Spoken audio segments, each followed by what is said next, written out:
around, you better recognize this. The only podcast I pay attention to is the Ministry of Wrestling. Believe that.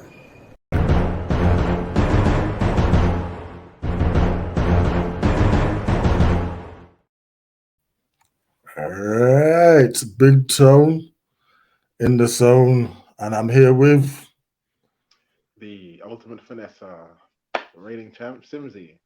What's up? Bap Bap. All right, and we're here and we're reviewing Raw Day One. What a show! What a bunch of surprises! Yeah. Yeah, Now there ain't gonna be no structure to this one. Let's just like dive straight in. Let's talk about the thing that everyone wants to talk about.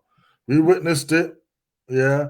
The grand return of the former WWE champion, Jinder Mahal. Mahal, Wow. young man, telling you, the modern Yes, day Maharaja. yes. There's nobody quite walking the face of the earth to pop the crowd like Jinder. Exactly. Well, like there was a lot of frowns when Jinder came out, yeah, and like as you were saying, Leon, yeah, you knew it couldn't be him, and you was right because those frowns were about to be turned upside down when Oh none yeah, other than the people's champion, Dwayne the Rock Johnson, made his triumphant return once again to once again. WWE and Monday Night Raw. And not only did he turn, not only did he have a great promo off with Jinder. Kudos to Jinder for priming and prepping that crowd. He did an excellent job. Yeah. But the tribal, The Rock had some words for the tribal chief, saying that he might just sit at the head of the table. Leon, what did you make of the Rock's return? Wow. So when Jinder came out, right, I was literally like, what the beep? Like, I was like, oh, what the hell is this? A little bit of JR came out of me. Yeah, I was like, oh, for God's sakes, man, what's going on here? Like, you know what I mean? Um, but again, he wrapped up the crowd, like, you know what I'm saying, was starting to pick on certain subjects, which obviously would rile up the crowd even more. And then out of nowhere, you just hear, if you smell, and the roof literally blew off of that place, man. It was crazy. I was like, wait, what? Because I didn't think it would have been him. I knew Jinder wasn't the former WWE champion that they really were going to present, but I was sitting there thinking, was it AJ Styles? Was it like, you know what I'm saying, Big E? I was even thinking outside the box, like, you know what I'm saying? Was it like someone like that? I think it would have been a good shout. Big E would have been a good shout, and he was definitely in one of my top three who I thought it was going to be. Unfortunately, it wasn't him. Um, but it really had me thinking, like, and the thing is they dropped this thing last minute. Like, it's not like we had a whole week to digest on it. We literally got to find out as we tuned in, and then Mm. boom, just like that. How they kept that a secret, I don't know. But I was just You know like, what? this I is was crazy. half expecting. I had a little hope that it was going to be one of two people. Yeah. And like, to be honest, it turned out to be, for me, it was even greater in it. But I thought, oh, it could possibly be John Cena. Yeah. Coming back to set up his WrestleMania stories. Yeah. Or it could possibly be Stone Cold. Yeah. And the glass breaking, yeah, like because there's also rumors that one of his options is to face CM Punk, yeah, in one of the main events, yeah, of WrestleMania this year, which hey, that would be absolutely amazing. But what we got, and like you said, when you hear that, if you smell, and the crowd went absolutely nuts. That is one of the biggest ovations I've heard, yeah, and it was Mhm. well deserved. The Rock come triumphantly saunter into the ring, and now this raises so many questions about where WWE is going. The main one being surrounding a certain American nightmare, Mr. Cody Rhodes. This is true because I didn't. So I see him and I thought, okay, it definitely the reaction definitely rivaled SmackDown's reaction. So then I thought, okay, what is this? Just another cameo? It's just like another ratings thing for Raw. Is it cheekily showing the USA Network what they're going to miss because their contracts coming to I was thinking all these different kind of things, and just when I thought, he did his little shtick, and it was over. Guy said he was hungry. Guy said he was going to go and get something to eat, but it was a place of where he was going to eat it. And apparently, sounds like the guy wants a certain table back. This is almost like the match of the king of the table, who truly will be the king of the table or the head of the table, you know, after this Well, match. And it shocked me. well, I mean, I think we can all agree the match that everyone has wanted, the match that like the fans have talked about, the match that a lot of podcasts and the internet, wrestling media has talked about in general ever since Roman's reign started, and that was Roman versus The Rock. Apparently, like it was meant to happen last year, but they couldn't get there. Yeah, whether you want to blame The Rock or not, yeah, like that's up to you. They did really did like lean into it and convince a lot of people to do it though. So that's also WWE's fault. But hey, Yeah. they couldn't get it done, and it wasn't done. For him to make But that now, this raises like statement. a lot of questions surrounding the event. One thing I have heard about The Rock versus Roman, that this possibly might not be a WrestleMania thing, yeah, as we've all thought.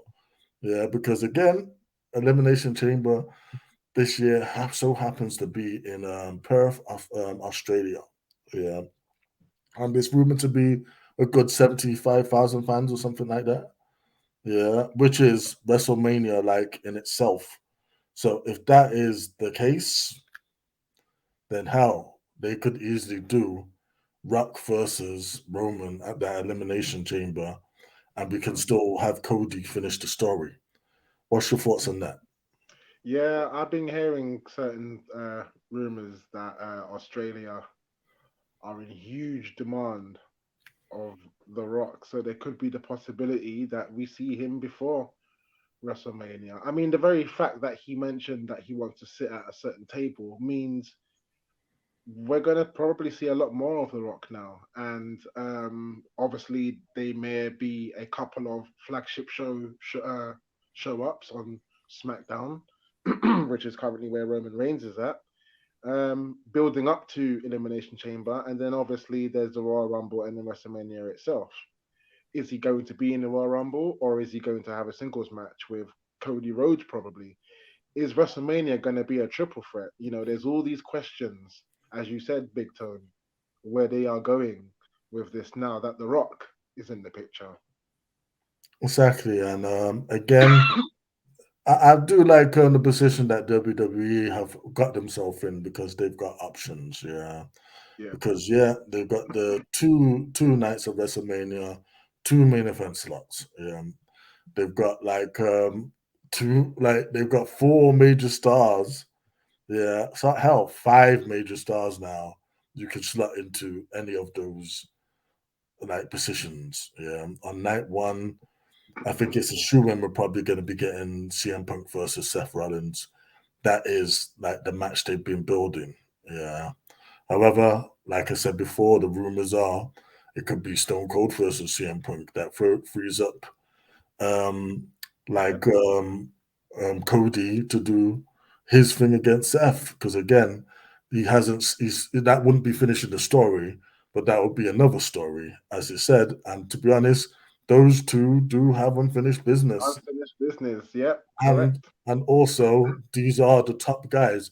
That is actually, if we're looking at Raw on paper as a logical, show, that is the number one and number two guys, isn't it? Yeah, the champion and like the biggest face in the company. Yeah, so that could work. That could work. However, we could also be looking at other stuff. Yeah, we could be looking at the rise of Gunther. You could be elevated into that main event spot against Mr. Rollins. Yeah, we could also be looking at Cody possibly being the one to finally take that Intercontinental Championship off Gunther. A bit of a consolation prize, but it'd be a banging match and a banging We moment for both stars. we could also get CM Punk versus The Rock, because who was the person that stopped his lengthy title reign? It was The Rock. So Well, to that be could honest, also if you're talking about blockbuster, that's blockbuster right there. Like, I mean, I would think they'll prioritize a couple of other matches that we haven't seen yet. But like, because we have seen those two go. But if they wanted to do that, hell, no one's gonna say no, are they? Yeah, yeah. yeah. As you said, we can like do triple threat matches of different types of ilk. We could put Cody in there against CM Punk against Seth Rollins, yeah, and a nice little triple threat match, night one, and then Rock Roman night two. However, yeah, we could all just be sticking to the normal plan of Cody Roman, Seth Punk, and having Rock at Elimination Chamber. There's a I lot don't on the table, yeah. right? I don't see the World Heavyweight Championship type title match being a triple threat. If I were to think what would be more likely to be the triple threat, it would be the undisputed WWE Championship, who is currently Roman Reigns. Because the last time he had a triple threat like that, it was with then Edge, uh, for now Adam Copeland in AEW, um, and Daniel Bryanson. So every match since then has been pretty much the singles matches.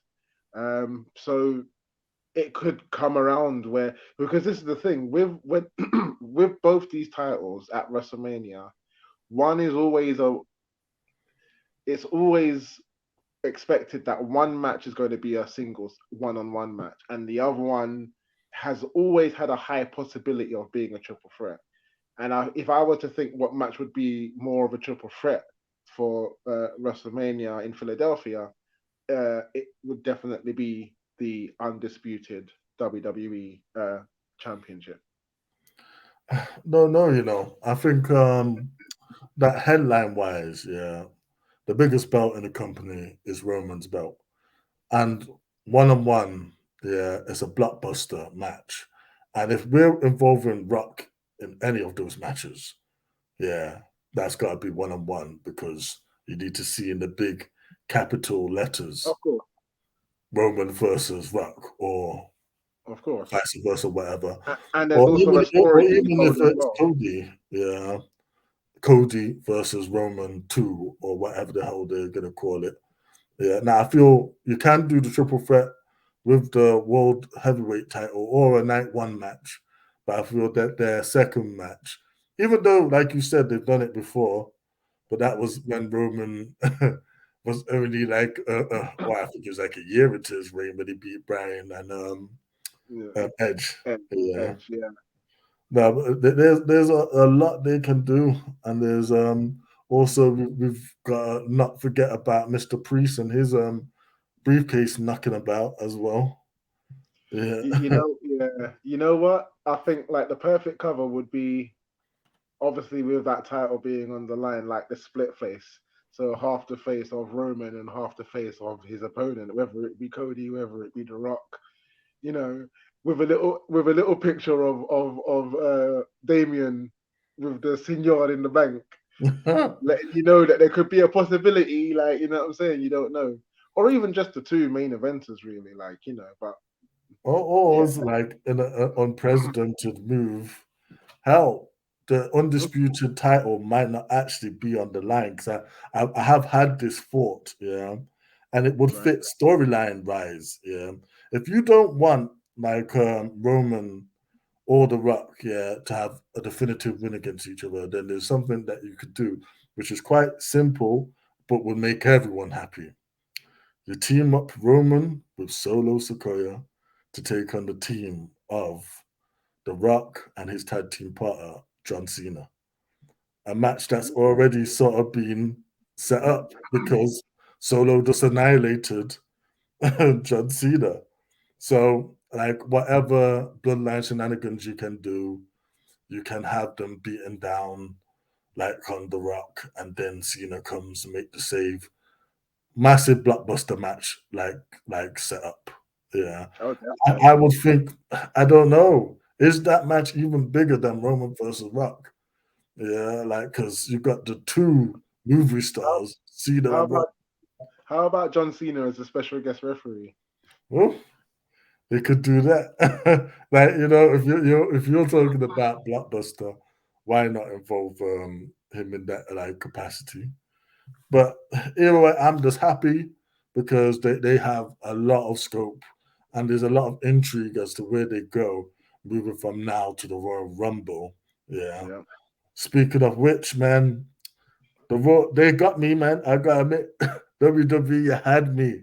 I thought you made me think, you made me get up and thought, no, that Seth had lost his title. That was great camera work. Yeah. Yes. And the Drew McIntyre versus Seth Rollins That's title yeah. match. They really made me think that Seth had lost his belt. You Yeah. know what? I I don't know. Something in me felt funny, but because the way he pinned him, and then I see his legs go right over it, and then at first I thought someone was gonna pull him out the ring or something else like that. Then I thought I was gonna see a cash. I don't know. It was just one of them things where, yeah, it was. It just felt weird because it was like either he was gonna lose it yet, or there's just gonna be something crazy about to happen, and like, but it did look like because you didn't see like Seth was gonna kick out. You just see the referee coming like this, yeah, and it was only until he was like literally about here he realizes that his foot is over touching the rope, right? And then he stops, but the crowd definitely believed that it was free, Yeah. and that Because was evidently clear. we thought it was. So I mean it's interesting what's gonna come out of this now, isn't it? Because they Mm, didn't want to pin Drew straight. Yeah. So they've made shenanigans happen. Yeah. mm. With Damien and the Judgment Day coming out. So what position does that put Drew in now? Is Drew not a heel? Is Drew a tweener? Yeah. Because surely he's going to be pissed at the Judgment Day right about now because they Yep. cost him his shot and they are the direct reason why he lost. So is that where we're going? Could Drew go after Damien's briefcase? It's Hmm. true.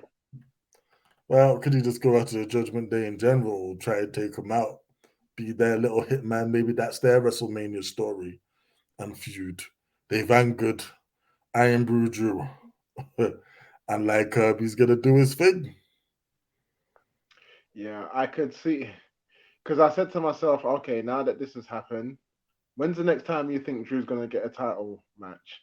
And I said it's one of two things: either he wins a competition like a tournament or a certain Royal Rumble, which obviously we know ain't gonna happen, or which we usually see sometimes in these circumstances where the briefcase, the money in the bank, or the seniority in the bank in this case, briefcase is on the line. You know, when the winner of the match is the money in the bank winner sort of thing, and then and that's the way he gets his next title match. And obviously, because you saw as obviously, he started beating up the Judgment Day. There's clearly unfinished business there, as we're gonna find out on the next episode of Raw. Um, but yeah, like you said, is he a heel? Is he a face? What are they doing with him right now? Where is he going? I don't know. Speaking of the Judgment Day, another part of Raw that just continues to be gold is R-Truth's Oh, self-induction into the Judgment Day. I tell you what, R-Truth remains a national treasure, man. I'm so yeah. glad that he's on TV, lighting up our lives a little more each and every week. We must protect this man at all costs. He is literally a legend. Yeah, unlike the whole JD and Dominic feud with him is funny. It is hilarious. It's good TV.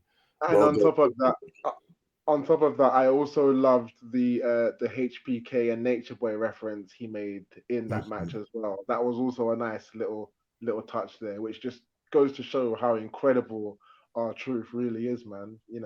not just inside the ring but out as well. Highly entertaining, highly entertaining.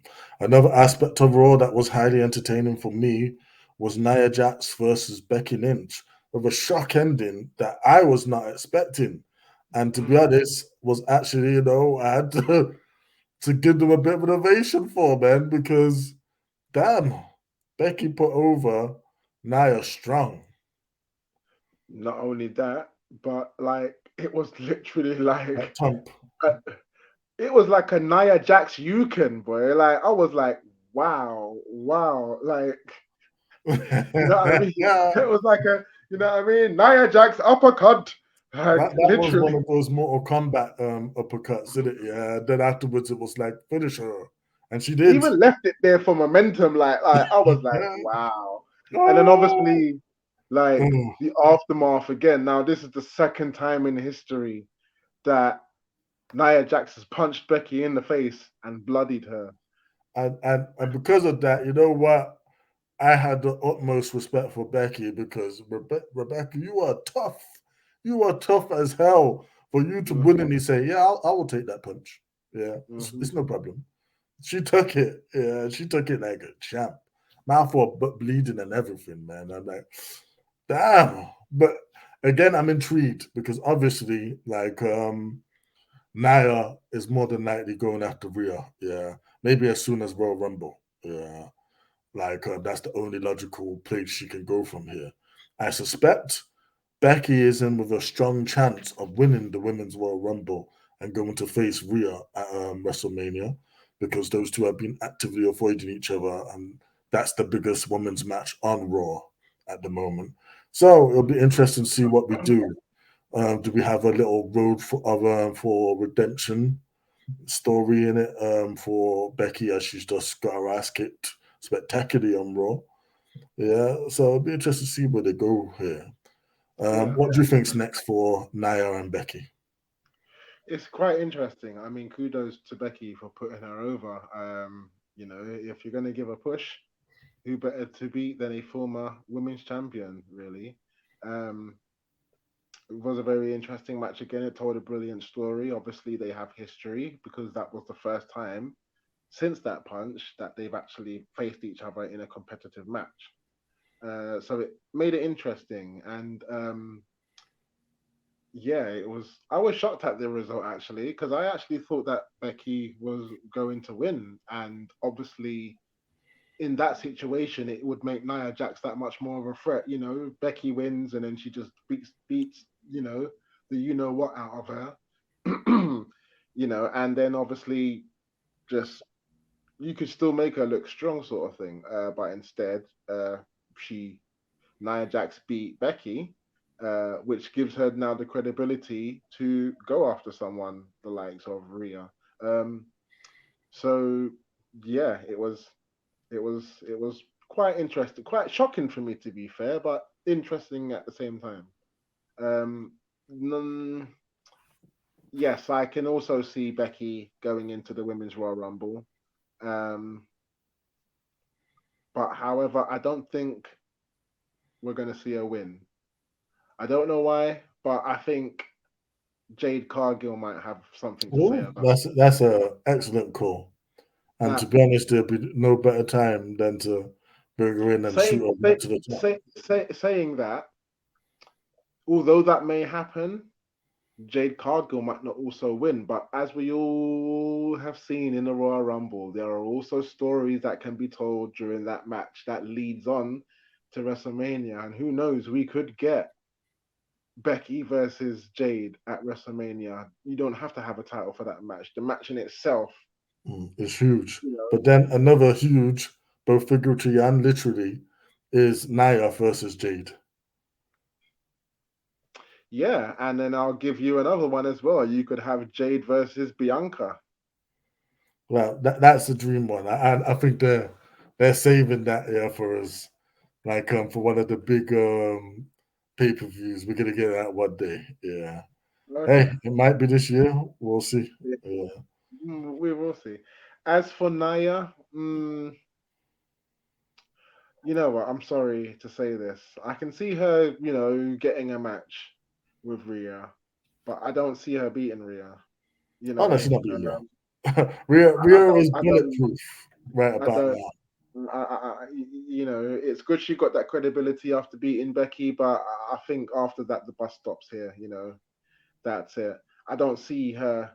If she did, it would be very shocking because again, I don't really see where they would go from there.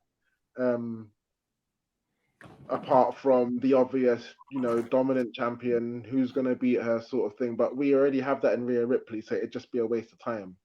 Well, So like we look at Judgment Day as a stable, yeah, and stables often have a world champion as their front person. Yeah, mhm, Rhea has been that world champion, so I don't see yeah, that changing anytime soon.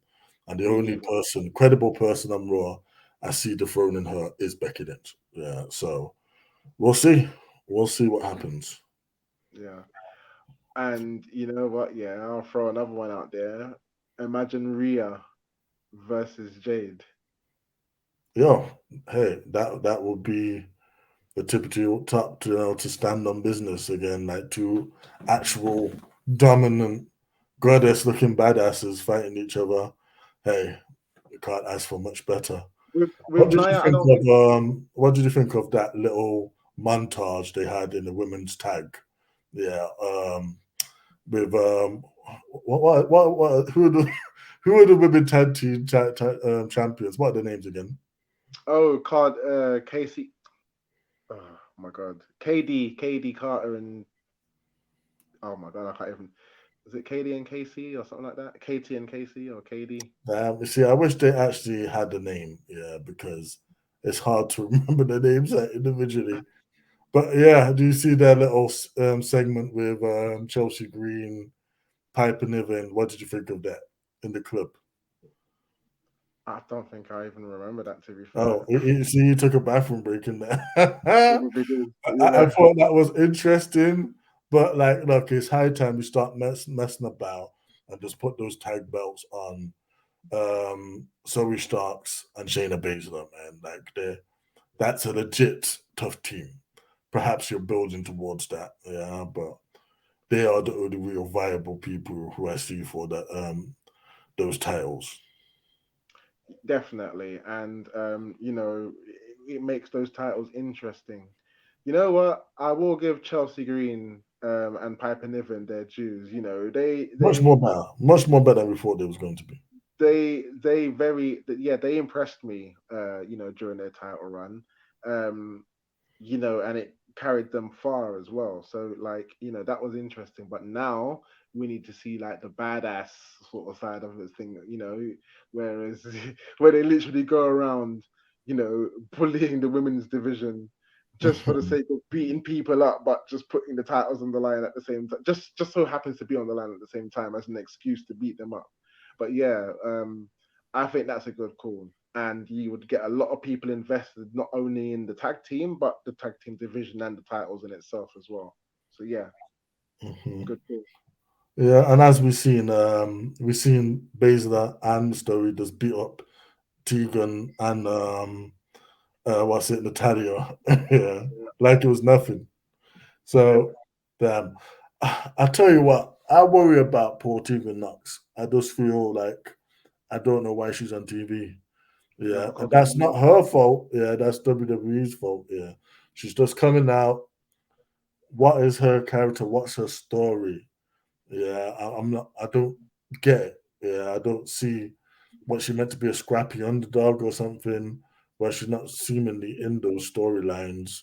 Yeah, she just seems to be there, kind of like Shotzi on SmackDown. Yeah, and I just yeah, feel you could be utilizing these women a little bit better because we need to be building future contenders, for people like Rhea, yeah, for people like Jade, for people like Becky, yeah. So step up WWE. you know what?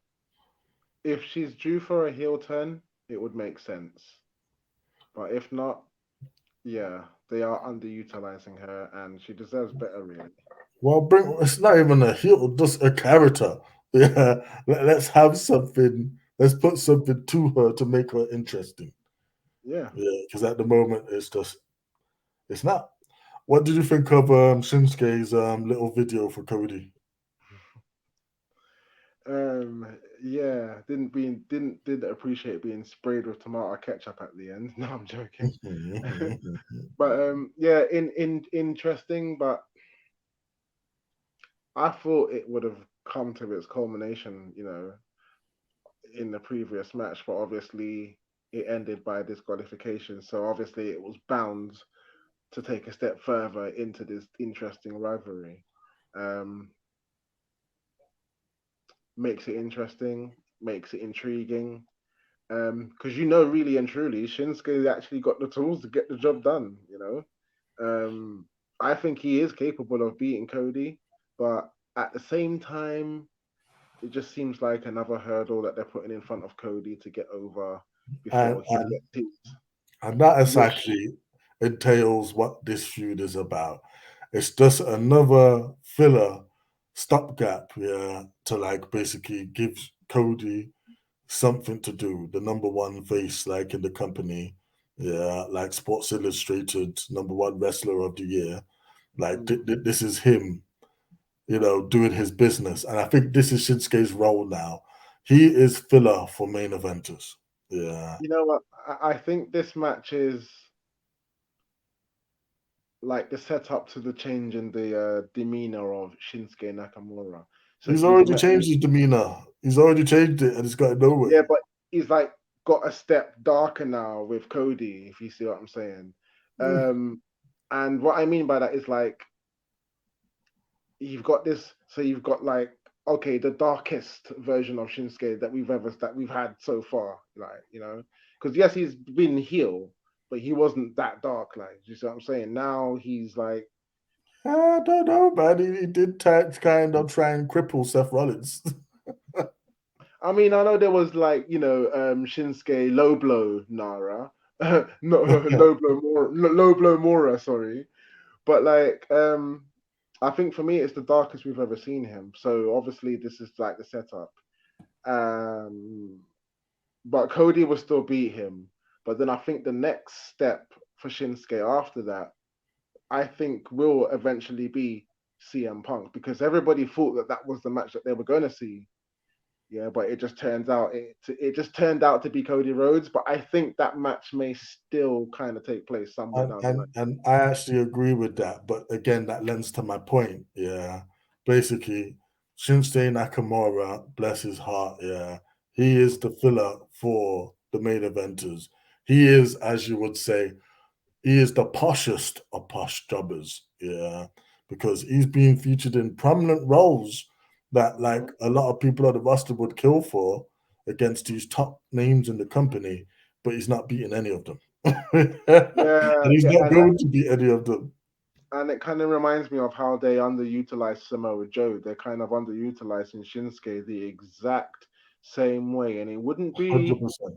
it wouldn't be surprising to me if he ends up going somewhere else But because Shinsuke's always come out and said in it, yeah, for him it's about the Don Dollars, the Skrilla. And again, he's not making anywhere. He's probably not going to make the money he's making in WWE anywhere else. And again, is his position that bad just because he's not winning? Yeah. I feel like, yeah, there comes to a point where you do become a bit dull signaled, if that if that's an example. But like at the same time, man, it's a great position to be in the ring with Seth, Cody, and potentially CM Punk back to back. That's great. oh yeah, definitely. Yeah. All right. One more thing, like about Raw. Yes, it looks like Ludwig might be injured. Yes, very unfortunate accident there. Um, Yeah. was watching that match. It was a very difficult watch to see. Actually, no fault of Kofi Kingston. Obviously, it clearly was not his fault. It wasn't like he was meant to catch him with a drop kick as he came off the top turnbuckle, and obviously as he fell back, he just obviously hit the canvas really hard. Obviously, when it comes to these sort of things, it's very serious, and the referee called the match or ended the match immediately after that happened. So, first and foremost, obviously, with um, is it Giovanna Vinci? Is Giovanna Vinci that got caught, wasn't it? No, it's Ludwig that's injured. Oh, okay. I thought it was Giovanni Vinci. No, they'd start the match with Ludwig. Okay. But if that's the case, then Ludwig, I hope he gets well soon. Um, yeah, obviously, when the match takes place, when any match takes place, anything can happen at any given time.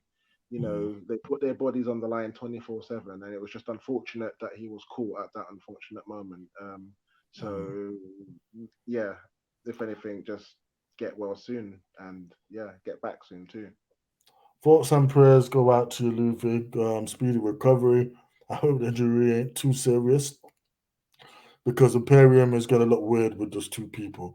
So like that this question, are you gonna like replace Ludwig? Yeah, which is a tough sell because Ludwig is great, man. His whole look, the way he speaks and Yeah, everything. This guy without Gunther could be a star. I'm sorry, definitely. Giovanni, I can't really say say for you, but that's just because of how they utilize you. But you think I could definitely say that, yeah. But hey, let's see what happens. Gunther, of course, was not there that night. Yeah, I'm having this well-deserved holiday. Be interested to see what happens with him next week. It'll be interesting to see what happens with CM Punk, like upon his return next week. Saying that, I just thought of another interesting person who Shinsuke could possibly face next. Yeah, and that's main event Jey Uso. I think that would be a nice little feud for him and a nice little feud for Jay as well. Most definitely. Yeah, definitely. And definitely. The thing is, though, is you say that, but since you said earlier about the posh jobber,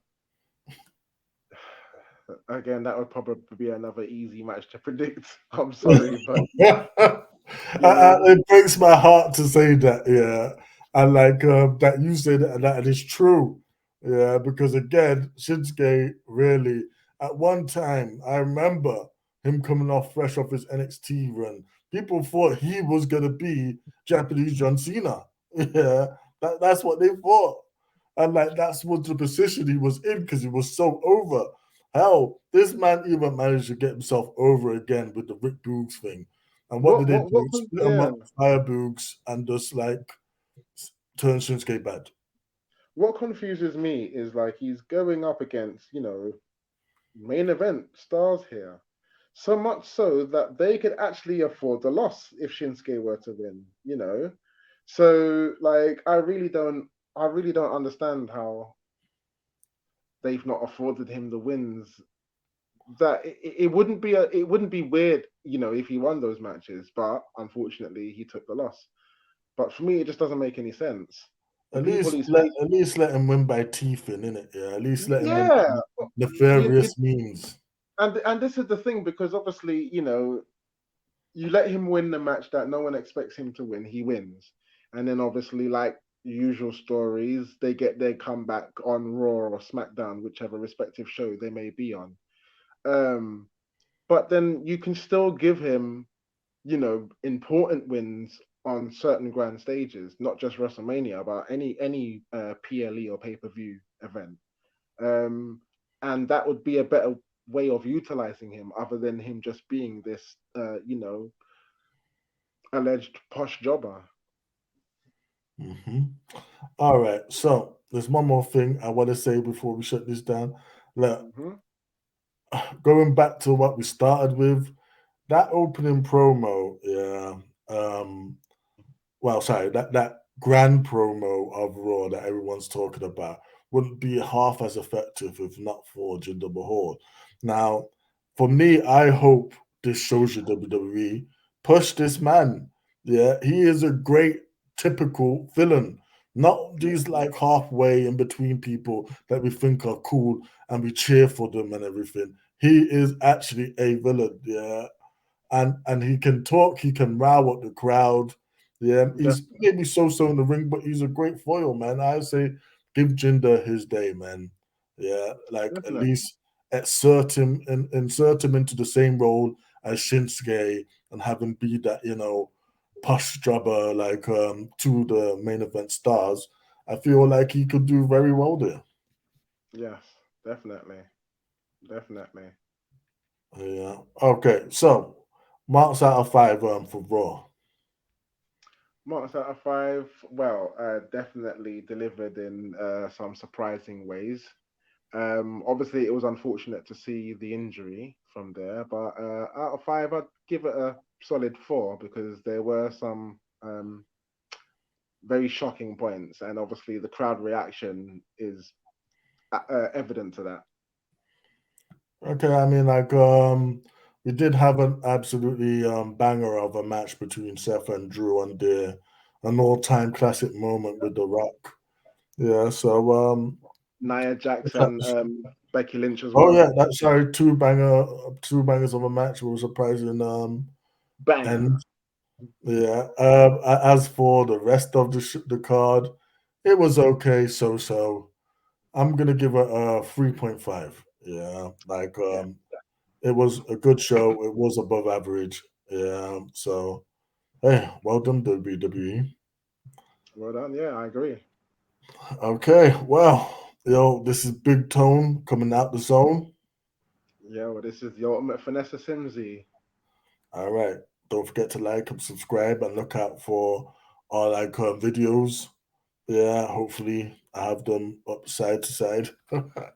All right, peace. Peace out, guys.